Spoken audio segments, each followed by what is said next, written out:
What is the value of traditional prayers and mantras and veneration of the gods? Repeat it, please. What is the value? Is there value in traditional prayer, Sanskrit mantras and prayers? You see, the value lies in the mind that goes to the prayer, not in the prayer itself. The value is inherent in your devotion to the prayer.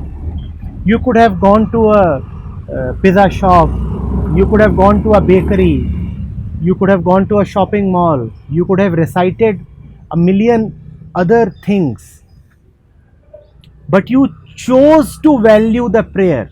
The value lies in this value that you are associating with the prayer. The prayer by itself is neither of high value nor of low value. The prayer is beyond value. The question is, what value do you put upon praying? And if you do not put value upon praying, then you are surely valuing something miscellaneous. And if you are valuing something miscellaneous, then there is wrong identification and suffering. If you are asking me, will the repetition of a particular word matter? Is there power contained in I am Brahm? There is no power in those words. Power lies in your devotion to those words rather than miscellaneous and worldly entanglements. In the moment when I am saying I am Brahm or I want liberation, I could have alternatively said I want coffee, I want a woman, I want power or fame. When I am saying I am Brahm, please focus on what I am not saying. That is where the key lies, on not saying all those things. That is why silence is a very powerful form of prayer, because when you are silent, then you are not saying all those things that you commonly say. Equally, when you are saying I am Brahm, then you are not saying I am Ramesh or John. Value lies in not saying I am Ramesh. Value lies in your devotion to not being entangled. Value lies in your devotion to freedom, not in those words. You can just play with those words. You can have various mantras. The question is, do you value what the mantra is saying? The mantra is saying, I am awareness. The mantra is saying, truth alone prevails. The mantra is saying, love. The question is, do you value that? And if you don't, then love is just LOVE, has no power.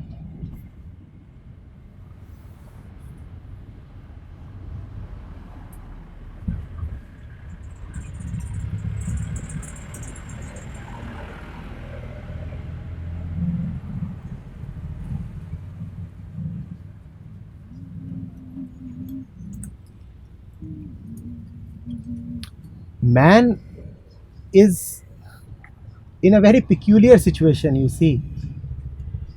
The fact of our living is that even to escape, we need a good bondage.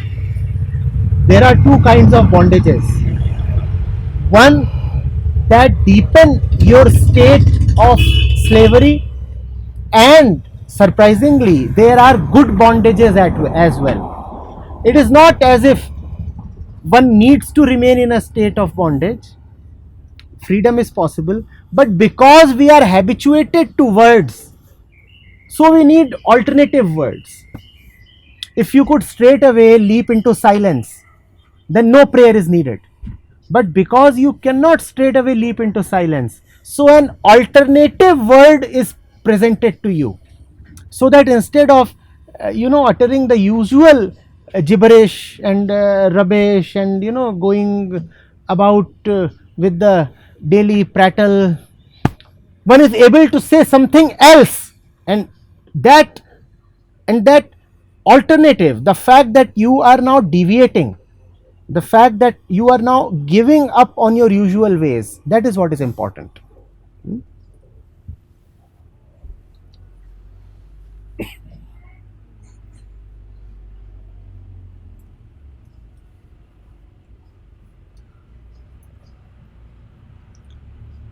You know what that implies? That implies that if you are reciting the mantra without really giving up on the daily blather, then recitation of mantra will remain a superficial activity. It is not the mantra that is important. It is the cleaning that the mantra must do that is important, right? It is the substitution that the mantra provides that is what is important. And if you do not let the mantra substitute, rather you just add the mantra to your various utterances, then the mantra has failed.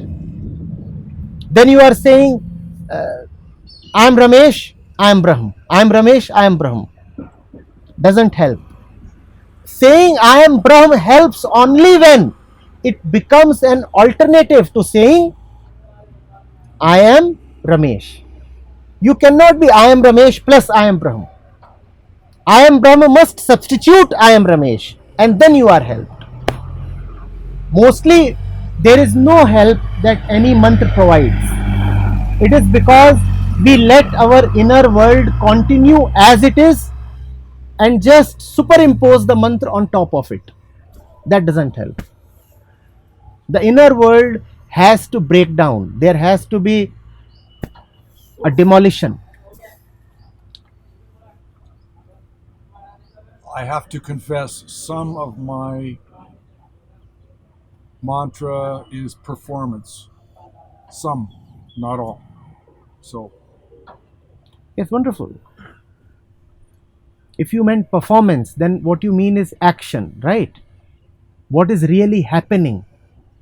And it's a very effective way of really going to the truth, to really watch what is going on, if that's what you mean by performance. what I mean is more superficial pride in saying the words correctly. Okay, okay, You know. okay. Performance of the mantra. Yeah, Performance of the mantra. Performance in terms of uttering the mantra rightly. yes. Okay. But I also have the other part of that you were describing, giving myself to the meaning.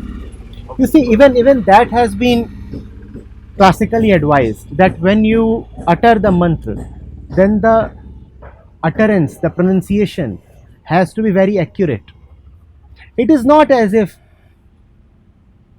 the sound matters so much. It is the attention that you invest in getting the correctness that matters.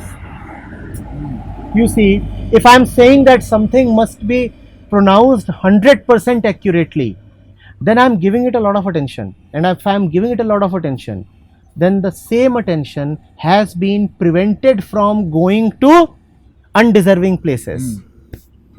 Thank you. I'm saying I value freedom so much that I must pronounce the mantra accurately. It is the value that you are putting to freedom is the value that is being reflected in accurate pronunciation of the mantra. If I do not value freedom, why will I pronounce the mantra accurately?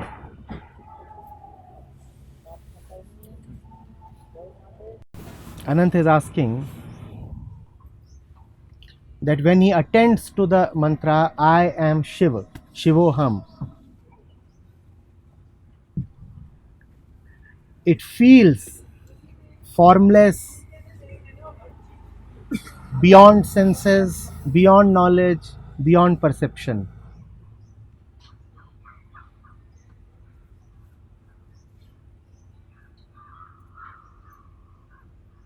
There is no identification with it.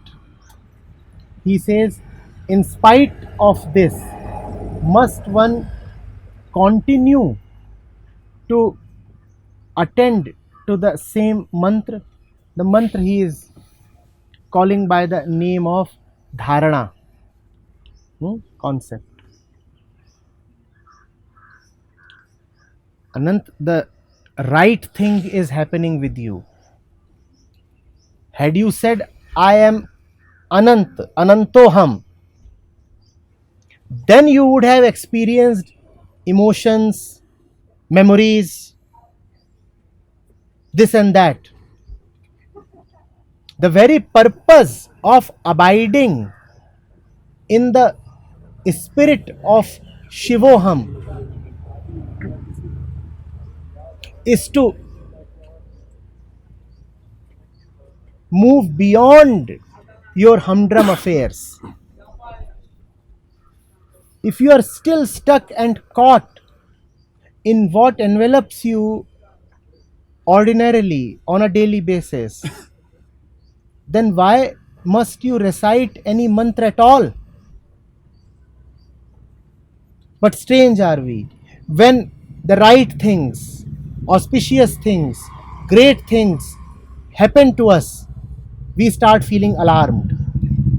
And when all that which enslaves us and makes us dependent and defeated happens to us, we feel no alarm,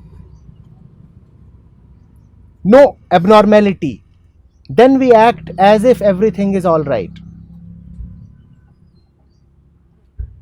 If one is habituated to disturbance, then disturbance appears normal, and moments of freedom from disturbance appear disturbing, alarming. The mantra is having the right effect on you. The mantra is doing exactly what it should. Now don't interfere.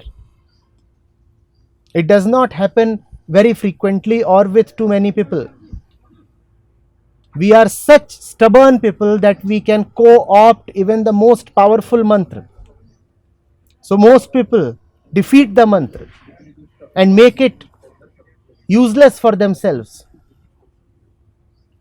If the mantra has been able to do what it must in your case, then thank the Almighty and keep chanting the mantra. I am Shivoham is not a concept. I am Shivoham is the dissolution of your average daily pervasive concepts. I am Shivoham. I am Shiv. Shiv am I. Shivoham does not give you a new identity. Shivoham is the dissolution of your existing identities. Therefore, it feels quite barren, quite empty, quite tasteless. It feels tasteless because we have developed a taste for our surroundings. Our tastes have been decided by our surroundings. Continue to vest yourself in Shivoham.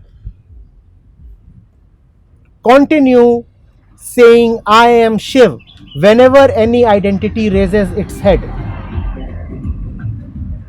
Whenever an identity says I am male, I am limited, I am learned,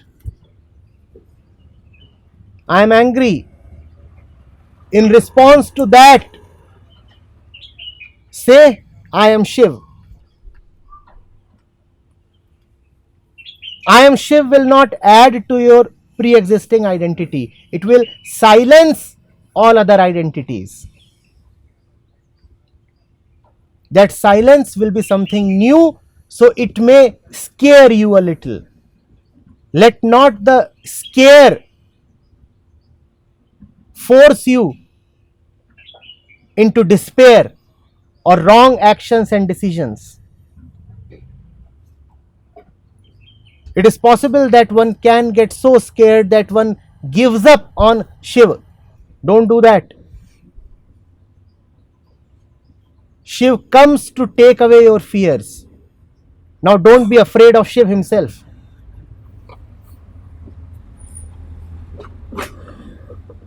Yes, Anand?